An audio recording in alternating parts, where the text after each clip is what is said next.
Latinoamérica posee enormes reservas de petróleo y combustibles fósiles, pero eso no le ha impedido proteger e impulsar la utilización de formas de producción energética más sostenibles. A día de hoy, los recursos renovables representan más de la mitad de la producción energética de la región. Sin embargo, y a pesar de la magnitud de estas cifras, la industria de las renovables en Latinoamérica se encuentra en un estado inicial de desarrollo. La inversión es todavía escasa en un sector que, a tenor de los estudios realizados, no tiene techo. El potencial del subcontinente en recursos solares, geotérmicos, mareomotrices, eólicos y de biomasa es tal que convenientemente explotados podrían cubrir varias veces las necesidades de la población. Una energía producida de manera respetuosa con el medio ambiente y en cantidad suficiente, no solo para satisfacer la demanda de consumo, sino también para exportar en cantidades millonarias. En el programa de hoy hablaremos sobre la necesidad de aprovechar las enormes posibilidades de América Latina en energías limpias y la hoja de ruta que se debe seguir para alcanzar el completo desarrollo de esta forma de suministro. Bienvenidos. Es una verdad aceptada que tarde o temprano la producción energética global tendrá que sustituir los combustibles fósiles por materias primas más limpias y sostenibles. América Latina ha tomado la delantera en este proceso. Según un estudio del Banco Interamericano de Desarrollo, en la actualidad el 52% de la energía producida en la región proviene de recursos renovables, frente al 18% del resto del mundo. Pese a estas cifras, la inversión en tecnologías renovables en el subcontinente todavía es modesta. De los 224.000 millones de dólares de inversión global en este tipo de energía en 2012, la representación de América Latina solo alcanzó el 5,4% de esa cantidad. Según este mismo documento, el potencial energético procedente de los recursos naturales de Latinoamérica es tal que sería suficiente para cubrir en más de 22 veces la demanda eléctrica de la región en 2050. Puede suponer una mejora para toda América Latina totalmente, porque ahorran costes y es mucho mejor para la naturaleza y para el medio ambiente. Yo creo que es una cosa buena, porque eso no... La energía no es como lo otro que teníamos de las centrales nucleares. Entonces, pues pienso que es una cosa buena. La de los fósiles sé que aquí más tarde, más temprano eso se va a acabar, entonces hay que intentar energías nuevas. Pues que si hay más energía, pues tendrán más de la que utilizarán y podrán o venderla o avanzar ellos. Bueno, sería un abaratamiento para los ciudadanos, pero no sé si las políticas de gobierno lo van a llevar a cabo. Me imagino que como no encuentren métodos que lo sustituyan, iremos a pique. Y ya están con nosotros nuestros invitados. A la izquierda de sus pantallas, José Manuel Martín Medem, periodista y ex corresponsal en México, Cuba y Colombia. Bienvenido. Gracias por la invitación. También Rodrigo Irursun, coordinador de temas de energía en Ecologistas en Acción. Bienvenido. Gracias. Bueno, me gustaría iniciar esta conversación, este diálogo, este debate, conversando sobre lo que vimos al inicio, ese vídeo introductorio que nos hablaba de esos datos que presentaba el Banco Interamericano de Desarrollo, datos que llaman la atención, indudablemente. Por un lado, la inversión baja, un 5,4% del total mundial en energías renovables, pero por otra parte también tomar en cuenta que más de la mitad, supuestamente, de la energía que se produce en toda Latinoamérica proviene de esta fuente. Un poco conocer su visión. ¿Es real estas cifras? Vamos a ver, mi opinión personal es que ese informe hay que ponerlo en contexto con por lo menos 4 o 5 enfoques que deben combinarse, ¿no? Es decir, en primer lugar, la importancia en cuanto a la dependencia económica de las exportaciones de petróleo, gas y carbón en América Latina. En segundo lugar, el riesgo para la soberanía alimentaria de la producción de biocombustible, ¿no? En tercer lugar, el riesgo para los ecosistemas de la proliferación de grandes represas para producir energía hidroeléctrica. En cuarto lugar, la necesidad de políticas públicas, como tú decías, para aumentar la inversión y, por lo tanto, que sea una política indicativa en cuanto al desarrollo de nuevos sectores de energía renovable. Por lo menos para allanar ese camino, ¿no? Exactamente. Y en quinto lugar, que yo creo que es muy importante, el añadir a la Unión Latinoamericana un proceso de integración también regional en políticas de producción de energía. Que sea un esfuerzo mancomunado. Claro, es decir, que haya, digamos, una especie de dirección desde los Estados para una planificación en la producción y el consumo de energía, para favorecer las inversiones, para hacer compatible la exportación, el consumo interno, la dependencia de los combustibles fósiles como negocio, con las políticas sociales y el no deterioro del medio ambiente, y manejar esa política. Es decir, el informe que tú mencionabas da unas pautas que son, en cierto sentido, reales, como potencial de energías renovables en América Latina, que habla de realidades en cuanto a la baja inversión, pero no plantea, yo creo, lo que es fundamental, que es qué tipo de políticas públicas para orientar el sector de una manera integral y equilibrada. ¿El Estado ocupa un papel importante, entonces? Efectivamente, las inversiones en infraestructuras, grandes infraestructuras, como pueden ser la energía, también transporte o telecomunicaciones, por poner dos ejemplos, son inversiones a largo plazo, requieren una planificación adecuada, estratégica, y la colaboración y el fomento de estas políticas o de estas infraestructuras por parte de las administraciones públicas. De otra forma es difícil invertir en este sector, ¿no? que los plazos de retorno pues se van a unos pocos años o 10, 15, depende de la inversión, ¿no? Pero hay un dato que quería comentarte, ¿no? Cuando en ese informe, que bueno, lo que se analiza fundamentalmente y por lo menos las cifras que se dan son de energía eléctrica, ¿no? O sea, ese 50% de generación a partir de renovables es de energía eléctrica, ¿no? O sea, en realidad la energía es mucho más que la energía eléctrica y de hecho pues aproximadamente un 16, un 20% de la energía que se consume es electricidad. El otro 80-85% son otras clases de energía, ¿no? De hecho, pues entre 70 o 75% de la energía que se consume en Latinoamérica, igual que más o menos en el resto del mundo, proviene de origen fósil, ¿no? Petróleo fundamentalmente, pero también gas y carbón. Entonces, bueno, hay que ponerlo también en ese contexto. O sea, si se quiere avanzar hacia una sociedad y hacia un mundo sostenible, hay que tener en cuenta que hay que hacer una transición en todos los sectores. El sector de transporte, por ejemplo, es uno de los más complicados para realizar esa transición. Existen ejemplos, por ejemplo, como el de Brasil, ¿no? Entonces, bueno, cuando hablamos de energía no tenemos que solamente focalizar en energía eléctrica, sino también pensar en calefacción, transporte, procesos industriales que requieren otro tipo de materias o otro tipo de primas o otro tipo de procesos, ¿no? Estamos hablando de Latinoamérica y me gustaría saber si realmente Latinoamérica cuenta con ese potencial para convertirse en exportadora de este tipo de energía. Bueno, América Latina tiene, no sé si la paradoja o la ventaja, de que simultáneamente tiene el liderazgo mundial en tres ingredientes energéticos fundamentales, que son, por una parte, la capacidad natural de producción renovable, el mar, el agua, el sol, el viento, la biomasa, la geotérmica, pero al mismo tiempo es la última gran reserva de combustibles fósiles, petróleo de Brasil y de Venezuela, y al mismo tiempo es el gran productor mundial de combustibles que se producen a partir de alimentos, es decir, de biocombustibles. Entonces, digamos, ese triángulo de posibilidades necesita un tipo de opciones que solamente pueden tomar los estados y que lo tomarán mucho mejor si es de manera integrada y combinada. Entonces, ahí hay que tomar decisiones políticas, ¿no? Decisiones políticas que implica también allanar ese camino para la inversión. Hablábamos de la importancia de esa inversión, hablábamos del papel que en este caso tiene que tener el Estado un poco para esclarecer esos puntos y cómo llevarlo a cabo. En este momento, ¿es un sector atractivo para invertir las energías renovables? Bueno, yo creo que es evidente, ¿no? Muchas de las empresas que siguen resistiendo en España es porque están trabajando fuera y muchas veces en Latinoamérica, ¿no? También en otros países, pero es un sector que en Latinoamérica, por el potencial que tiene, ¿no? El potencial es muy amplio, ¿no? Y también hay que tener en cuenta que hay que respetar una serie de límites, ¿no? Desde Ecologistas en Acción, por ejemplo, pues tenemos que tener, o sea, siempre ponemos ahí nuestro oye, un poco con cuidado, ¿no? No se puede replicar el modelo que se ha venido generando con los combustibles fósiles con energías renovables, ¿no? Sí. Hay que siempre respetar los límites y eso probablemente reduce bastante el potencial.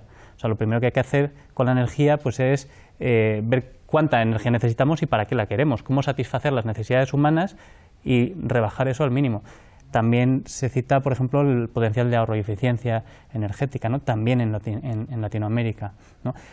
Y importante el apoyo del gobierno o de las administraciones públicas en cuanto a la pugna que hay, ¿no?, en cuanto a los intereses petroleros, ¿no? Como bien comentaba José Manuel, hay una gran producción de petróleo en muchos de los países latinoamericanos y, por lo tanto, el lobby de las empresas que se dedican a esto son grandes empresas normalmente, algunas estatales, ¿no? Pero los intereses son muy grandes. Esto también era un punto que ese informe del Banco Interamericano de Desarrollo hacía especial mención, ¿no?, que había que regular de una forma transparente y de alguna forma que tener cuidado con ese peligro potencial, ¿no?, de que la presión de las grandes corporaciones, pues, digamos, equilibrar, ¿no?, equilibrar como se comentaba. Hay algo inobjetable, José Manuel, y tú que conoces muy bien Latinoamérica, y es el hecho de que las energías fósiles siguen teniendo una gran importancia en América Latina. Que nos encontramos con un problema a la hora de decidir si el objetivo tiene que ser facilitar el desarrollo de los negocios o garantizar el servicio público para políticas sociales. Y en el tema de la energía esto es clave, es un problema estratégico y un problema estructural. Es decir, pongámonos en países donde se produce petróleo, gas, carbón, incluso biocombustible como Brasil. El consumo interno se realiza a precios muy bajos. Mientras los combustibles fósiles alimenten el mercado interno a precios muy bajos, será muy difícil que las energías renovables y limpias se encuentren un nicho de mercado que les haga ser rentables. Claro. Entonces, tal vez habrá que buscar políticas de subvención que vayan equilibrando la producción pensando en el futuro y protegiendo al ciudadano, a los ecosistemas y la economía nacional también. Y eso solamente se puede hacer con una planificación que a lo mejor incluye en un momento determinado protección para las energías renovables y ir preparando el final de las fósiles que a lo mejor estamos hablando de 50 o 100 años, pero eso en la historia de la humanidad es un cuarto de hora, ¿no? Hay casos importantes a destacar, precisamente, y quizás hablando de ese posible cambio energético o cambio en el modelo energético, ¿no? Costa Rica, por ejemplo, ha anunciado que desearía ser en poco tiempo una economía de carbono neutral. Chile también habla de que en el 2020, es decir, en unos 7 años, por lo menos el 20% de su matriz energética sea en este caso renovable.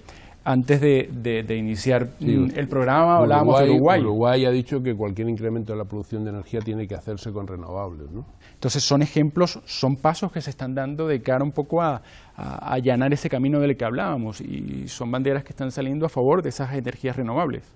Pero por otro lado tenemos la iniciativa de Petroamérica, a través de la cual el abastecimiento a precios asequibles de combustibles fósiles se está garantizando el desarrollo en países muy importantes. Y eso aparentemente parece incompatible con el desarrollo de las energías renovables. Por lo tanto, volvemos a lo que al final es una cuestión fundamental, que es la política, es decir, las decisiones políticas, las decisiones de los gobiernos, que yo creo que en el sentido más racional deberían ir preparando el nuevo escenario. Eso supone un nuevo modelo productivo para un nuevo modelo energético y ir sustituyendo lo que se acaba por lo que va a ser las nuevas fuentes de producción de energía, y no solamente de electricidad, ¿no? Es decir, la industria automovilística está ahí, las calefacciones, la producción industrial que necesita. Sí, toda la red que se entreteje al respecto. ¿Es posible pensar en un cambio de modelo?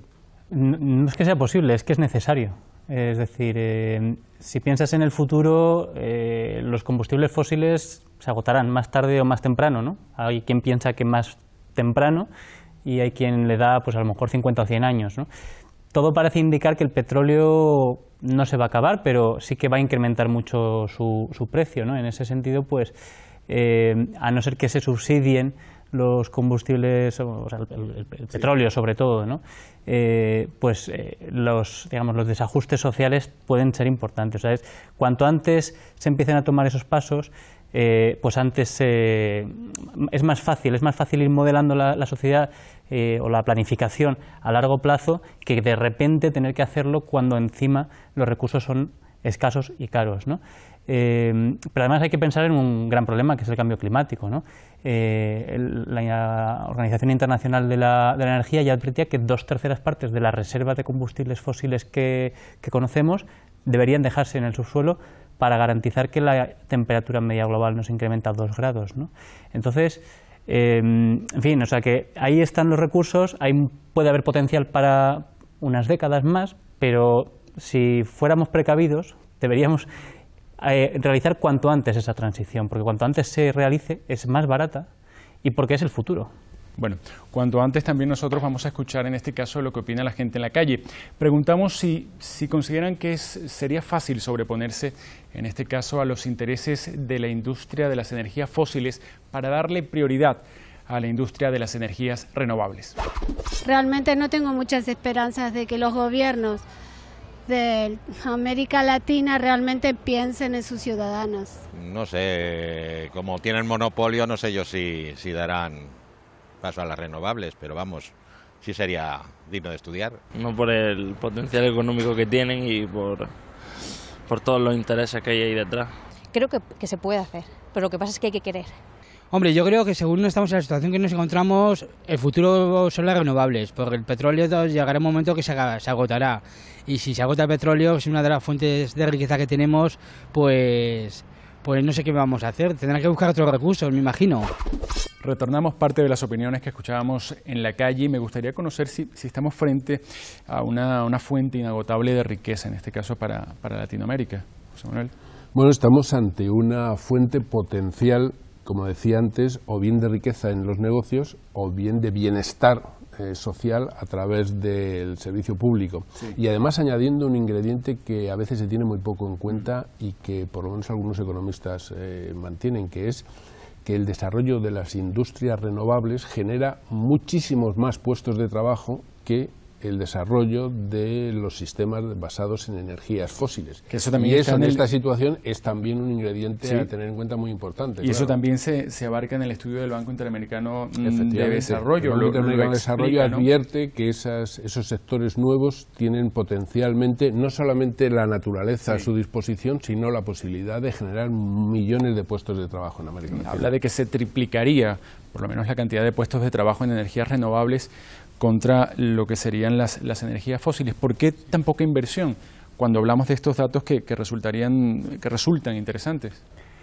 Bueno, pues poca inversión probablemente porque los costes, si no me equivoco mal, ese estudio es hasta 2050. Sí. Los costes de las energías renovables se están abaratando ya mucho y se prevé que se abaraten todavía más en un futuro, ¿no? Y luego, pues aparte de esa inversión quizás extranjera o nacional, pues puede haber otros motivos que hagan que se realice otro tipo de inversiones. O sea, realmente esa inversión de la que habla el Banco Interamericano de Desarrollo, no sé si está detallada, ¿no? en qué segmentos se distribuiría. Ahora bien, cuando hablamos en este caso de desarrollo, también tenemos que hablar de capacitación.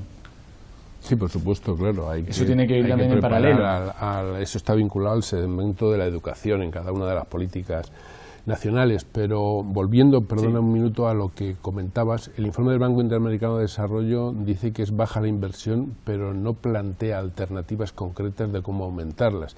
Y evidentemente la financiación para las energías renovables solamente puede venir de dos sitios: o bien como negocio de la empresa privada o bien como servicio público de la política de los estados. Y en estos momentos no viene por ninguna de las dos vías, ni hay un desarrollo de políticas públicas con financiamiento asequible para las nuevas empresas de este sector, ni mucho menos un crecimiento de empresas en el sector privado, porque el sector privado está dominado por las empresas que todavía hacen su gran negocio fundamentalmente con los combustibles fósiles. Por lo tanto, posiblemente sea no desarrollar este tipo de energía. O abrimos un hueco de apoyo desde los estados a través de políticas públicas, subvenciones, nuevas oportunidades para que se pueda desarrollar ese sector y se vaya equilibrando, o si no, no habrá otra posibilidad, porque en el sector privado se desarrollarán las empresas que tengan mayor potencial de negocio, que serán las que recibirán créditos del sistema financiero internacional, que no es benefactor, sino busca el lucro.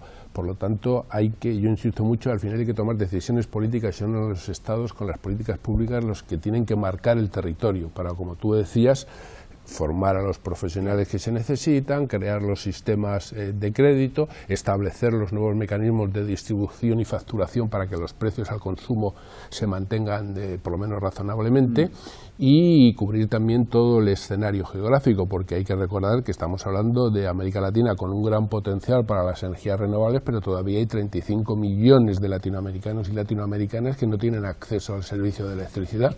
Y que ha sido uno de los motivos, en principio, para potenciar esta investigación y este desarrollo de las energías renovables. Otro ejemplo que quizás puede resultar interesante es México, ¿no?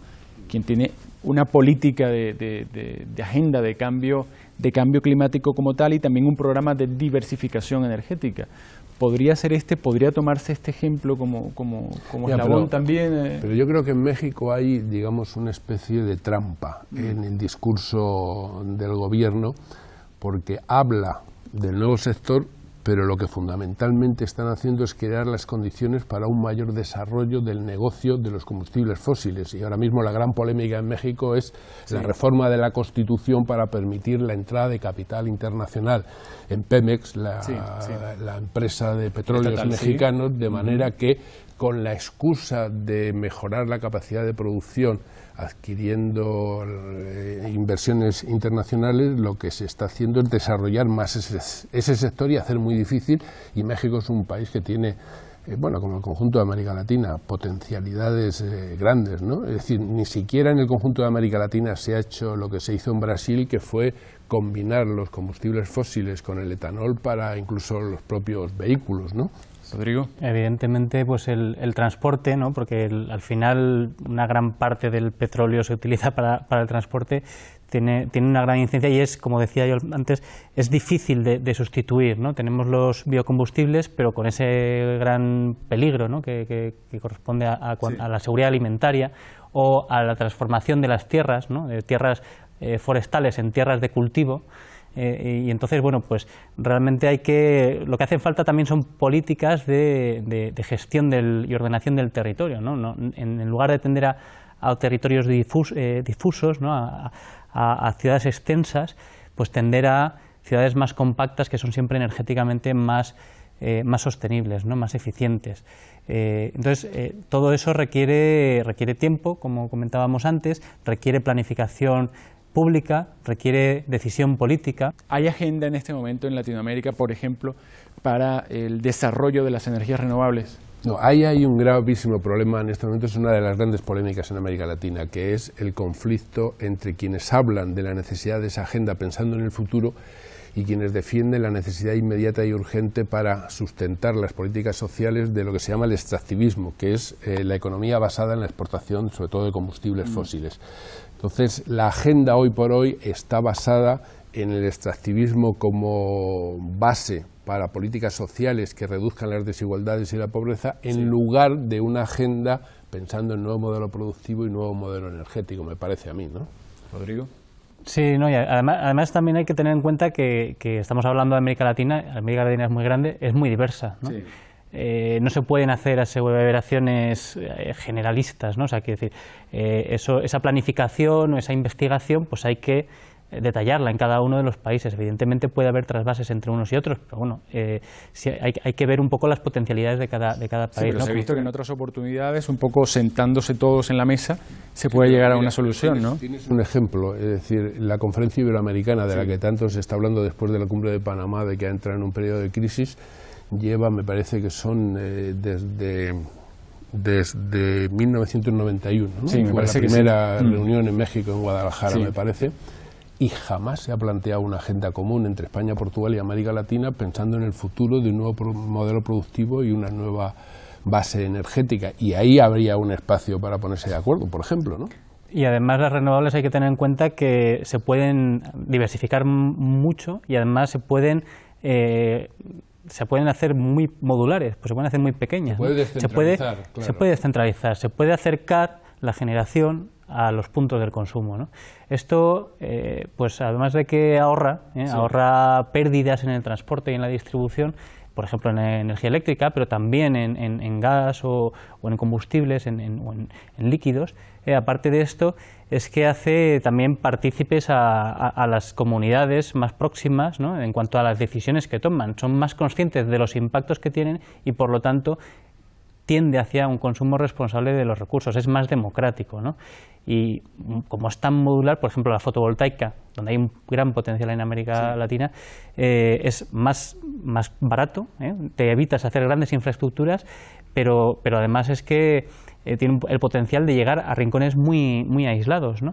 Que gran parte de esos 35 millones de personas que no tienen acceso a las redes tradicionales de eléctricas, pues es por esto, porque viven en zonas muy aisladas, ¿no? Claro. Y en lugar de hacer un gran tendido de suministro eléctrico, puedes dotar de instalaciones fotovoltaicas a las residencias en esas zonas y producir la electricidad, además de una manera directamente, como tú decías, vinculada a las comunidades, ¿no? Tenemos que ir finalizando. A mí me gustaría en 30 segundos cada uno, ¿qué puede aprender Europa de América Latina en esta materia?